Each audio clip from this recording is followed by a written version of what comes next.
రామనరసయ్య గారు, తెలంగాణ ఉద్యమం ఉవ్వెత్తున ఊస్తున్నప్పుడు ఎన్నో పాటలు ఉన్నాయి.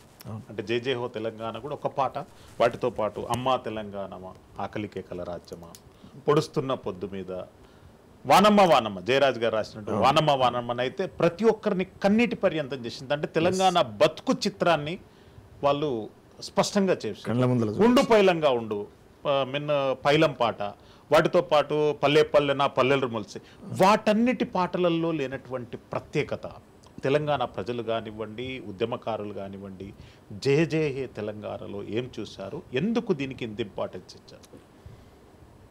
తెలంగాణ అవసరం అనుకున్న చోట మీరు పాటలు పాడొచ్చు ప్లీజ్ అన్న. ఓకే, అయితే జయ జయ హే తెలంగాణ పాటని ఎందుకు వేదిక పట్టుకురావాలి, ఎందుకు దీన్ని పెట్టాలి, ఎందుకు దీన్ని సూట్ చేసుకున్నారు, ఇట్లా అనేకమైనటువంటి పాటలు, అద్భుతమైన పాటలు ఉన్నాయనేటువంటిది అంశం.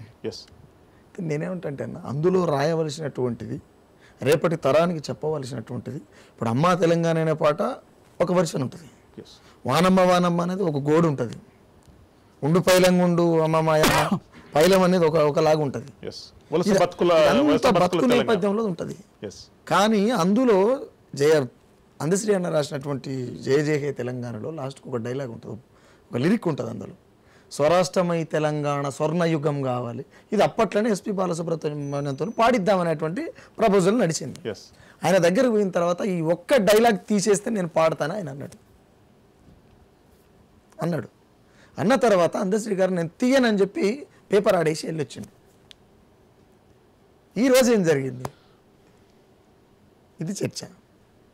స్వరాష్ట్రమై తెలంగాణ స్వర్ణయుగం కావాలి, జయ జయకే తెలంగాణ జననీ జయకేత అంటే ఈ ఒక్క పదం తీసేందుకు ఒప్పుకోలేదు కదా. ఆ రోజు ఎందుకు ఒప్పుకోలే, ఈరోజు ఎందుకు ఒప్పుకున్నట్టు? సరే ఒప్పుకున్నా మాకు ఇబ్బంది లేదు, దీన్ని రాష్ట్ర గీతంగా పెడితే మేము సంతోషిస్తాం, దాంట్లో ఇబ్బందే లేదు.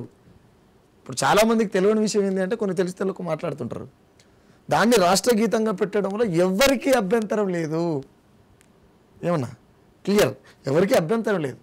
కాకపోతే ఇక్కడ ముఖేష్ అన్న అన్నట్టు వెనకపట్టి నిలబడితే నా పిల్లలు నిలబడాలి. ఇప్పుడు నేను ఒక వేదిక మీద పాట పాడుతున్నా, నా ఆయనకు ఎవడు ఉండాలి? నాకు సంబంధించినటువంటి పిల్లలు నా ఆయనకు. నా తెలంగాణ పాట అవుతున్నప్పుడు ఆ పాట ఎవరు పాడాలి? ఆ పాట పాడుతూ వెనక ఎవరు ఉండాలి? తెలంగాణ నేపథ్యం ఉన్న వాళ్ళు ఉండాలి. ఇవి సెంటిమెంటల్తో కూడుకున్నటువంటి వ్యవహారం. ఇది మనం దీన్ని రాజకీయాన్ని కూసి లేకపోతే ఇంకోలాగా మాట్లాడడానికి లేదు. రాజకీయం చేసుకుంటాడు. ఇది ఇక్కడ ఎందుకు అని అంటే, తెలంగాణ పాట అంటేనే సెంటిమెంట్ అన్న, విపరీతమైనటువంటి సెంటిమెంట్. ప్రతి పాటలో ఏడుపు ఉంటుంది, ఏ పాటలు లేదు. ప్రతి దాంట్లో తిరుగుబాటు ఉంటుంది. తెలంగాణలో గడ్డి పరకను పట్టుకున్న గడ్డపరలై మొలుస్తాయి అనేటువంటి అట్లా అనేకమైనటువంటి పాటలు చూసినాం కదా. దాన్ని రాష్ట్ర గీతంగా చేయడం హర్షించదగ్గ విషయం, దాంట్లో ఎలాంటి డౌట్ లేదు. ఇక్కడ తెలంగాణ స్వరంగా అనేటువంటి వ్యక్తితో చేపించడమే అభ్యంతరం వ్యక్తం చేస్తున్నాము. అభ్యంతరం వ్యక్తం చేస్తూ పాటు రేపటికి ఈ పాట ఎవరు దీనికి ఏమంటారు ఓనర్ ఎవరైతారు అనేటువంటి క్లారిటీ కావాలి. అదే సందర్భం అన్న. అంటే పాటకు నేపథ్యానికి ఒక ప్రాధాన్యత, ఒక ఇంపార్టెన్స్, అందశ్రీకి అది చెందినటువంటి పాట అని సర్వస్వం తెలుసు. ఒక స్వరకల్పన, ఒక రూపకల్పన చేసినంత మాత్రాన ఓనర్షిప్ రైట్స్ పోతాయి అనుకొని ప్రజలు అనుకోరు. కానీ లీగల్గా మీరు అన్నది కొద్దిగా కన్సిడరేషన్లోకి వస్తుంది. అంటే నేను ఇప్పుడు ఎట్లా అవుట్కమ్ ఎట్లుంటుంది అంటే నేనేమంటున్నట్టే, ఫర్ ఎగ్జాంపుల్ తెలంగాణ కావాలని మలిదశ రైతాంగ సాయుధ పోరాటంలో 5,000 మంది చనిపోయి ఉంటారు. మాకంటే ఎక్కువ మీకే తెలిసి ఉంటుంది, ఎందుకంటే మాకంటే ముందు పుట్టిరు, ఆ నేపథ్యాన్ని అంతా చూసిరు కాబట్టి. మలిదశ తెలంగాణ ఉద్యమంలో 1,200 మందికి పైచీలకు చనిపోయిండ్రు. కేవలం మా రాష్ట్రం మాకు కావాలి అన్న దానికోసమే ఇన్ని మరణాలు అయినాయి.